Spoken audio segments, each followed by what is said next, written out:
Our ads have spent over £1 million in this Meta Ads account for Skinny Food Co. We didn't just run ads, we own the entire paid growth ecosystem. So that wasn't just media buying, that was the product analysis, the creative strategy, sourcing creators, writing scripts, briefing statics, and the media buying. It really was an end-to-end account. So in this strategy walkthrough, I'm going to not give you a tactic dump. I'm going to walk you through our process end to end from product analysis, creative research, creative strategy, and media buying. So if you're running an e-commerce brand, then hopefully there's some gems in here for how to think about not just creative strategy, but media buying, operations, and creative sourcing. So here's why this was an interesting challenge. It was an FMCG brand, which is notoriously competitive, specifically in the low-calorie food and drink space. What this meant is that we had to be careful about certain weight loss claims, but it also made it interesting in that the total addressable market is huge and there's loads of problem solution angles which you can tap into, which leads itself well to on Meta. The challenge was that it was a low average order value brand, which meant bundling was key to drive up AOV, and the other challenge was that it's prone to heavy use of promotions and discounts due to how competitive food and drink is. The other challenge was that there was a massive product range. There was over 600 products when we started, so it wouldn't have been practical to advertise everything. So we've really got to narrow this down, focusing on the highest contribution margin products which drive high repeat order rate, LTV, and lend themselves well to bundling. And importantly, we had to align that with where there was market demand for products, so looking at search volume and historic sales data. Of course, some products are deliberately going to get no spend initially, and that's absolutely fine because there's 600 of them. It would be impractical to advertise everything, and for a lot of products, the juice just wouldn't be worth the squeeze because the search volume isn't there and the market demand isn't there. So here's how we do this step. Firstly, we're exporting the last 2 years of Shopify data and trying to group products into buckets. So it always starts with the products and it starts with the analysis. At this stage, it's easier if you can use a tool like Clio, but if not, then just simply exporting from Shopify is fine. And then we're putting those into our scoring system. So we're looking at products which really show themselves here to be winners. So we're ranking by contribution margin, looking at repeat purchase rate and LTV, then looking at keyword research and volume on those keywords. So we're looking at where the market demand is. Then we're looking at, is it going to be easy to market? Is there a clear problem solution angle? Lots of problem solution angles ideally that lend themselves to marketing these products easily. Of course, you're not going to want to market products which are hard to market. You want to make your life easy. And then, is there bundling opportunity? Can AOV be meaningfully driven up? And is there data that you can already see where this product lends itself to bundling and there's clear bundles already being purchased before you even pushing anything? Then, depending on the size of your creative operation and your sales targets, you're going to create a number of buckets of products to advertise. For us, after this analysis, there's 4 hero groups. There's coffee syrups, barista shots, low-calorie sauces, and low-calorie snacks. But it may be more or less for you depending on the size of the business, creative viability, and the size of demand across your product range. In terms of creative viability, some products are simply much easier to sell visually. They're demonstrable products. So for us with the sauces, we could show them being used in recipes. We could show them being used by customers when they put them into drinks, for example, and they lended themselves well with problem solution angles, and they lent themselves well with comparison products because there were other competitor products in the market already. That gives you leverage on Meta. So you have to consider the ease to market of the products you're selling. It sounds simple and it might sound silly, but if something is very visually appealing and it solves a clear problem, then it's going to make it a lot easier to sell. There's no point making things harder for yourself than they need to be. So once your products have been decided, you then need to delve into the who and the how. So the order operations always starts with the products first, then we move into research. So the 2 terms I see confused and used interchangeably is avatars and personas. And it's important we distinguish between those two when you're thinking about this. So an avatar is just a humanized representation of a real person and their motivations existing within a certain demographic group. A persona is a broader behavioral group. For us, a persona may be a weight-conscious dieter, and the avatar may be, for example, someone called Pete, who's 34, works out twice a week and feels guilty about snacking at night, but doesn't want to give up sweet food. These are really just memory devices to help us write better scripts and have a better feel for who we're targeting when we're crafting an ad. It's almost even more useful if you can skip this avatar and persona piece entirely at the start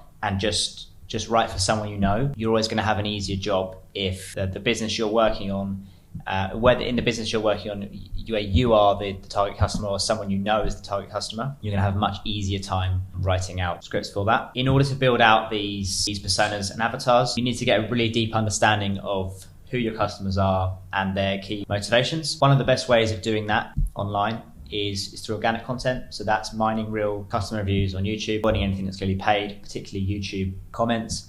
Reddit's also a goldmine with, and so is comments on ads. The other one which I really like to use is if you've got a large enough existing customer base and run any retargeting on Meta to existing customers or warm audiences, these can also be a goldmine for figuring out customers' core motivations for buying. And also negativity. Negativity can be a good one because it can reveal a lot of pain points with the products, which you can then, or also pain points with competitor products, which you can then use to brainstorm different angles. So what we've done here is just listed out some example personas and avatars that sit within them. So for example here, these were the personas and avatars which revealed themselves through the work we did. So for us, it was guilt-free enjoyment, people who wanted to enjoy sweet things without the guilt. It was people who struggle with weight management. And then it was people who wanted to focus specifically on reducing sugar in their diets. And then within those three personas, we have the avatars that come out of that. And as I say, these are really just devices. They're like memory devices for us to use for briefing static ads, briefing UGC ads, whatever the format is, it doesn't matter. But it's about really identifying and connecting with that person so that we can ultimately write a better script. So then the level below that is we're looking at what objections that avatar has. So for example, the first one here for the evening snacker, they might be thinking it won't taste as good as the real thing. Or they might be thinking I'll just end up eating more of it anyway, so why would this guilt-free alternative be any good? And then what we're doing is we're building out a format specific to that objection. So we've got lots of examples here. One of them might be for someone whose primary objection is that it's probably full of artificial rubbish. We can then show the products we can show transparency on the product. So we can have ingredient transparency, and that will be a primary answer to that objection.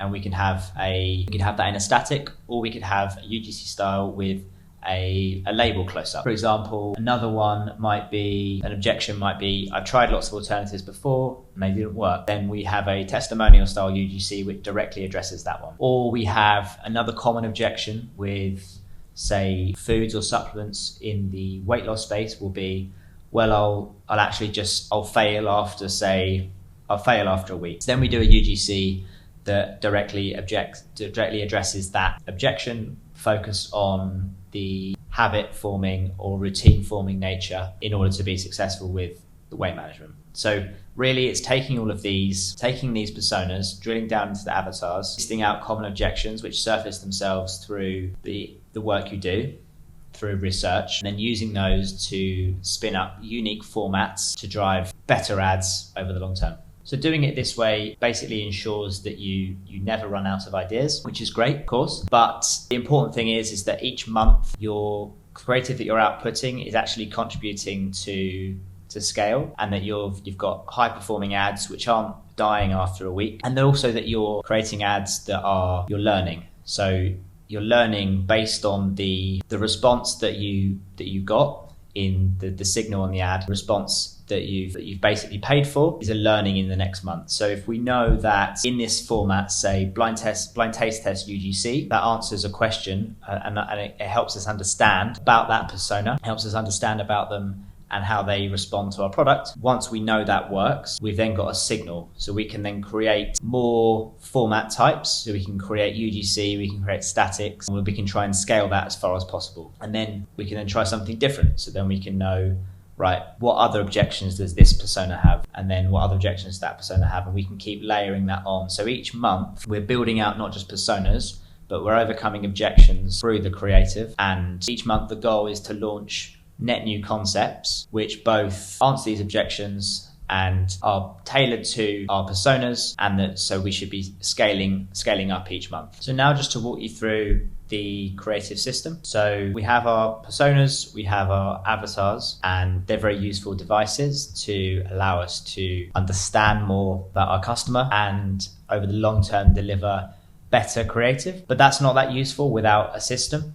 a system for creating new ads each month. So just to walk you through our creative system then. So our creative we weren't just throwing random ideas out there. We had a structured system each month. So for this brand, the budget allowed us to have about 10 UGC videos, including variations, and about 30 statics that we launched each month. Everything lived inside the same ABO campaign with ad sets organized by product and angle, which roughly mapped to specific avatars and motivations. UGCs and statics were separated into different ad sets so that we could clearly see how format and messaging interactive. In terms of creative, we would review that weekly, and we'd always launch new batches 1 to 2 times per month, as and when assets were produced, as they were produced by an in-house team. So over the long term, the formats which performed best were UGC centered around coffee, syrups and sauces, motion style GIFs and statics. Static ads were segmented by intent, and they were deliberately broken up by psychological driver. So we didn't just swap out headlines on the same image. We were actually building out creative buckets aligned to one of our 3 core motivators. So for us, as I said, that was the guilt-free enjoyment, the weight management and the sugar reduction. That isn't to say that's all we did, but having that there underpinned the majority of our ads. So for example, for the guilt-free persona, someone like the evening snacker Emma, the statics would lean into lifestyle and balance, desserts on display, for example, and the messaging reinforced enjoyment without derailment. They weren't shouting diet, but they were talking about swaps. Whereas for the weight management avatar, someone like the yo-yo dieter, the statics were more rational, and they were focused on calorie comparisons, simple math comparisons, and highlighting macros. They were there to focus on sort of the much more rational buyer. And then for the 90% off, for the sugar reduction sort of persona, they were focused on clear claims. So for us, one of the best performing claims was 90% less sugar, very simple, with very clean visuals. And the tone shifted more towards educational and fact-led. And the thing we discovered here is the fact that people just want very, very simple messaging. The reason you do this is, and this sort of acknowledges the fact that one product can have multiple entry points. You've got someone buying much more emotionally, someone buying much more rationally, and people are responding to different truths, whether they actually end up being a very similar result. So alongside statics, of course, UGC played a big part in this account. For us, we saw good success there with focusing on the coffee syrups and the sauces. Syrups were very easily visually demonstrable. You could show the pour of the syrup, the squeeze of the syrup on pancakes, and you could show the transformation of a plain coffee into something indulgent, which someone can very clearly visually describe. That visual moment created a natural path interruption in feed, and that made the product feel much more tangible. They're also habit-based products, so they lend themselves to higher LTV, which is always a good thing. So yeah, those were the two main products which lend themselves to UGC. So how did we manage creators and how did we choose creators? So at the start, when we were working with creators for this brand, scripts are quite rigid. We gave structured hooks, key objections to hit, and always had clear defined talking points, and often we would actually give the script word for word. Once creators then proved they could deliver naturally, we would loosen control. So it might be the first briefs very rigid, and then after that we move towards just defined talking points, or we give control. We retain control over the couple of hooks and then leave them just to hit the points we want them to hit. And it becomes much more of a collaborative process once that trust's there with the creator, once we know they can produce great content. UGC for us was always, because of the budget, was predominantly evergreen. So given the production cost, it needed longevity. That meant messaging was focused on core motivators and objection handling rather than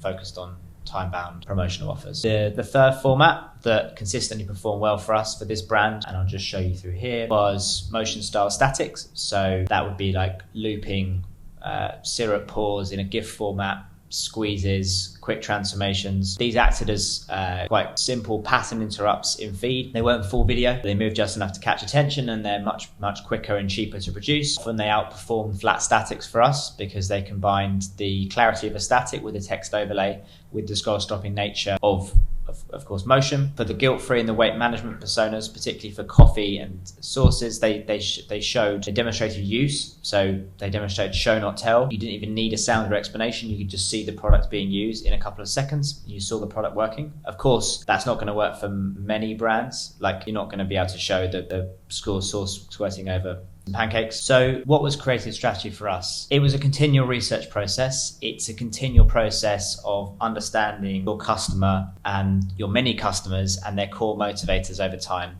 It's never a one-stop shop. It's a continual process. It compounds over time through watching YouTube reviews, reading comments, scanning Reddit threads, using the products yourselves, speaking to friends and family about the products, browsing forums. For us here, it was Mumsnet, Weight Watchers, analysing TikToks, really digging into customer reviews, just absorbing as much information about the products as possible, because ultimately, if you do that, then you start to see patterns and you start to see desires, objections, you start to see problems that the product solves that you didn't even realise at the start. And that's all the qualitative stuff, which is great. Then you need to feed that into the media buying. So you're actually starting to look at the hard data and to validate some of these softer ideas. So of course, looking at your hook rates, looking at your click-through rates, looking at your CPA and your angle performance inside your ABO campaigns. So if a certain guilt-free angle started outperforming, a new angle started outperforming this time that was slightly different from last time,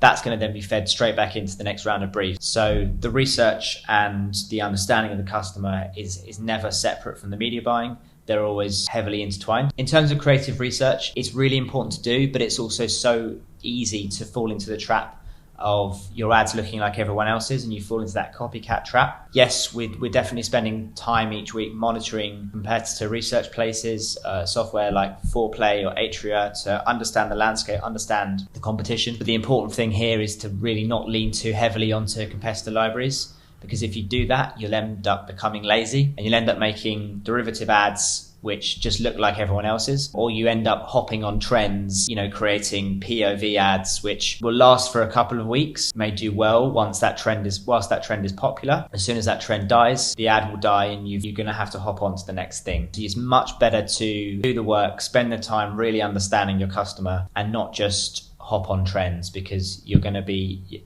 in the long term, that's going to have worse results and you're going to waste more time and having to be constantly going back to the drawing board with new ideas. So in terms of the media buying, quite a simple structure. We use ABO for our testing campaign, ad sets organized by persona. We'd always let ads run for at least a week and let them spend 4 times CPA before any judgment. We would then move ads over into ASC in a scaling campaign once a week using the post ID method. Later on in the management of this account, we did trial CBO. We had some good success with this once our hit rate was high enough, and this actually allowed us to run the ad account much more stably. The downside of this is you don't get to control spend on certain products, but for this business that wasn't such an issue. And then also we launched a brand campaign as well earlier last year with 10% of spend pushing reach to our top performing ads. Okay, now let's briefly go into the actual account. So over the course of 3 years working with this business, our ads spent over £1 million.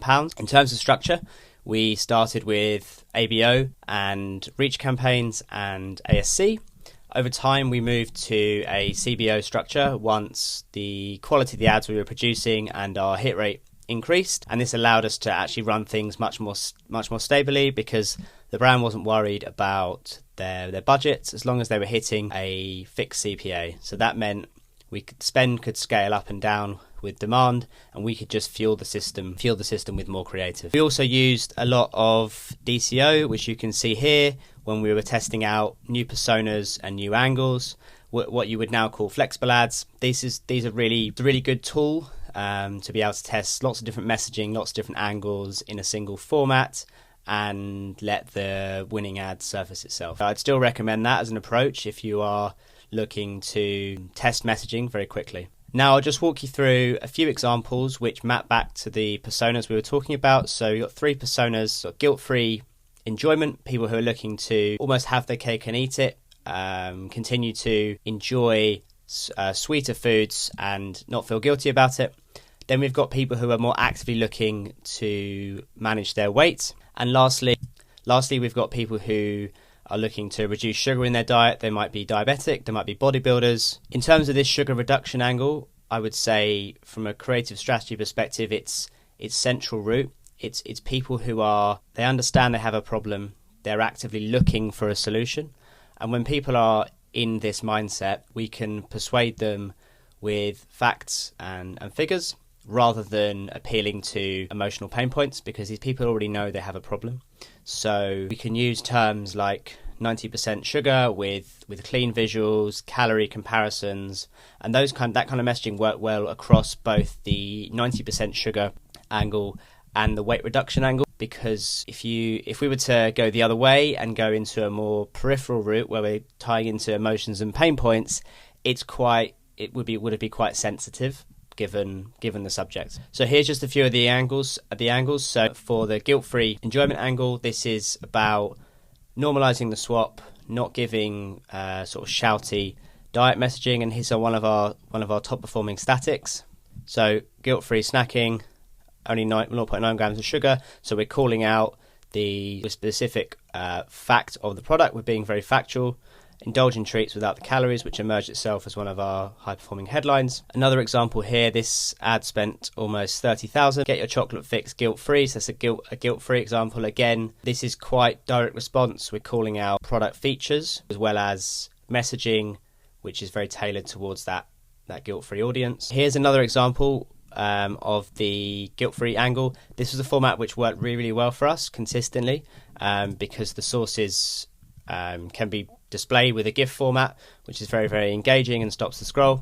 So just to call out here with the text overlay, 0 grams of sugar, enjoy your favorite breakfast guilt-free. They say this format engaged really well. It's almost 1,000 likes there and over 500 comments. And here's another example from the weight management angle. So the avatar was our yo-yo dieter Pete, shows calorie math with macro comparisons and trying to remove the objections.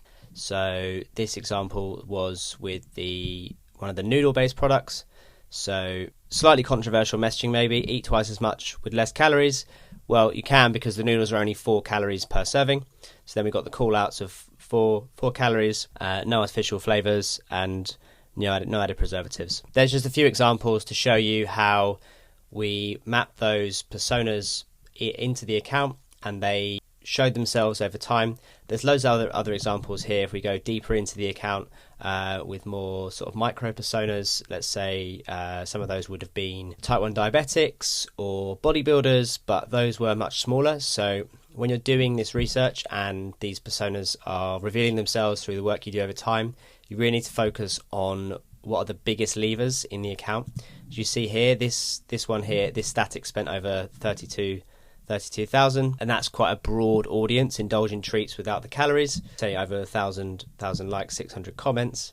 That's a large, quite broad persona. So those are the kind of ads that you need to be focused on that target those very broad audiences. And if you spend your time going too niche, then you're not going to hit those broader audiences. So that's definitely where I would start. Those broad audiences only reveal themselves over time through a deep understanding of the business, which is gained through experience. It's gained through reviews, customer surveys, Reddit, YouTube, particularly YouTube organic and natural reviews, to really understand your customer, and only then can you start to actually write for these larger personas. So what actually drove scaling this account? It wasn't some clever hack. It was deep understanding of the products. It was the fact they had strong demand and great positioning.